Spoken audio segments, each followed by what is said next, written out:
Ernakulam fort കൊച്ചിയിൽ നിന്നാണ് ഈ വിവരം.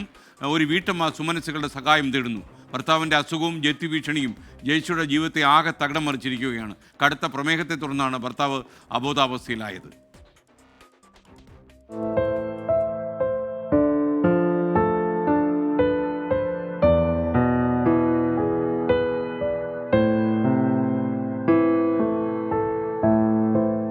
കഴിഞ്ഞ 20 വർഷക്കാലമായി ഫോർട്ട് കൊച്ചിയിലെ ടാക്സി ഡ്രൈവറായിരുന്നു മനോജ്. പ്രമേഹത്തിന്റെ അളവ് ക്രമാതീതമായി ഉയർന്നതോടെ കാൽവിരലുകൾ മുറിച്ചു മാറ്റാൻ ഡോക്ടർമാർ നിർദ്ദേശിച്ചു. വിരൽ മുറിച്ചതിന് പിന്നാലെ മസ്തിഷ്കത്തിൽ ആന്തരിക രക്തസ്രാവവും പക്ഷാഘാതവും. അതോടെ മനോജ് അബോധാവസ്ഥയിലായി.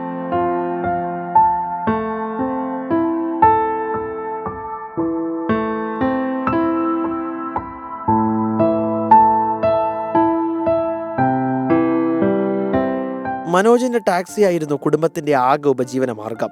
രോഗം മൂർച്ഛിച്ചതോടെ ചികിത്സയ്ക്കായി പലയിടത്തുനിന്നും കടം വാങ്ങി. കടം വീട്ടാൻ കൊച്ചിൻ കോഓപ്പറേറ്റീവ് സൊസൈറ്റിയിൽ നിന്നും 5 ലക്ഷത്തോളം രൂപ വായ്പ എടുത്തു. സാമ്പത്തിക പ്രതിസന്ധി കാരണം തിരിച്ചടവ് മുടങ്ങി. പിന്നാലെ വീടിന്റെ ജപ്തി ഭീഷണിയും. ഇപ്പോൾ ഇവിടുത്തെ വാർഡ് കൗൺസിലർമാരും സ്കൂളുകാരും ഒക്കെ സഹായിച്ചാണ് ഞങ്ങൾ ഹോസ്പിറ്റലിൻ്റെ ചിലവ് തന്നെ ഒരു വിധത്തിൽ ആയി ആളെ ഡിസ്ചാർജ് ആക്കി കൊണ്ടുവന്നതാണ്. ഇപ്പം തന്നെ ആയത് നാട്ടുകാരും കൗൺസിലർമാരും സ്കൂളിൽ നിന്നും എല്ലാം സഹകരിച്ചാണ് ഞങ്ങൾക്ക് ഇതായത്. അതുകൊണ്ട് അതിൻ്റെ അപ്പുറമാണ് ഇപ്പോൾ വീട് ജപ്തിയാകുമെന്ന് പറഞ്ഞ് ജനുവരി വരെ ഞങ്ങൾക്ക് ടൈം തന്ന്. ഇപ്പോൾ വീണ്ടും വിളിച്ചിട്ട് ഒറ്റത്തവണ തീർപ്പാക്കല് ചെയ്യാൻ പറഞ്ഞവർ. അപ്പം എന്നെ കൊണ്ട് വേറെ വഴിയില്ല. മനോജിന്റെ രോഗവും ബാങ്കിൽ നിന്നുള്ള ജപ്തി ഭീഷണിയുമെല്ലാം താങ്ങാവുന്നതിലും അപ്പുറമാണ് ഭാര്യ ജയശ്രീക്ക്. 10ാം ക്ലാസ്സിൽ പഠിക്കുന്ന മകളുമായി എന്ത് ചെയ്യണമെന്നറിയില്ല ജയശ്രീക്ക്. സുമനസ്സുകളുടെ സഹായമുണ്ടെങ്കിലേ ഈ കുടുംബത്തിന് ജീവിതത്തിലേക്ക് തിരികെ എത്താൻ സാധിക്കൂ. സഹായിക്കണമെന്ന അഭ്യർത്ഥന മാത്രം. ഈ സുഖമില്ലാത്ത ആളെയും പഠിക്കണ മോളെയും കൊണ്ട് എനിക്ക് പോകാൻ വേറെ വഴിയില്ല. വേറൊരു വീടെടുക്കാനോ ഒന്നിനും ഒരു വഴിയില്ല. ഈ വീട് ചോർന്നൊലിക്കണതാണ്. എന്നാലും സാരമില്ല, ഞങ്ങൾക്ക് ഒന്നിവിടെ ഈ വീടൊന്ന് എടുത്ത് കിട്ടിയാൽ ഞങ്ങൾക്ക് ഇവിടെ കിടക്കാം. എല്ലാവരും സഹായിച്ചു ഞങ്ങൾ. ഈ വീടൊന്ന് എത്രയും വേഗം ഞങ്ങളുടെ ആധാരം ഒന്നെടുത്ത് ഞങ്ങളെ ഒന്ന് സഹായിക്കണം.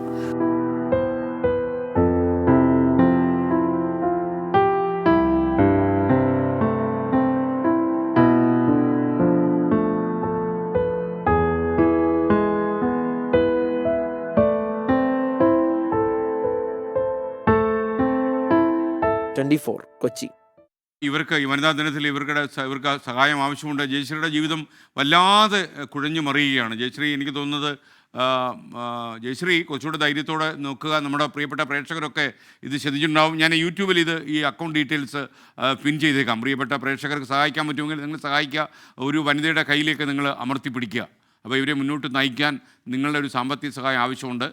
ഞാനത് വളരെ ശക്തിയായിട്ട് പ്രിയപ്പെട്ട പ്രേക്ഷകരോട് ആവശ്യപ്പെടുകയാണ്. ഇതാണ് ജയശ്രീ മനോജിൻ്റെ അക്കൗണ്ട് ഡീറ്റെയിൽസ്. ഇതിലേക്ക് നിങ്ങൾ വിളിച്ച് എന്തൊക്കെയാണെന്ന് വെച്ചാൽ പലതുള്ളി പെരുവെള്ളം, ഞാൻ പറഞ്ഞൊരു 100 രൂപ വീതം കുറേ ആൾക്കാർ അയച്ചാലും അവർക്ക് ആവശ്യമുള്ള പണം എത്തുമെന്നാണ് എൻ്റെ വിശ്വാസം.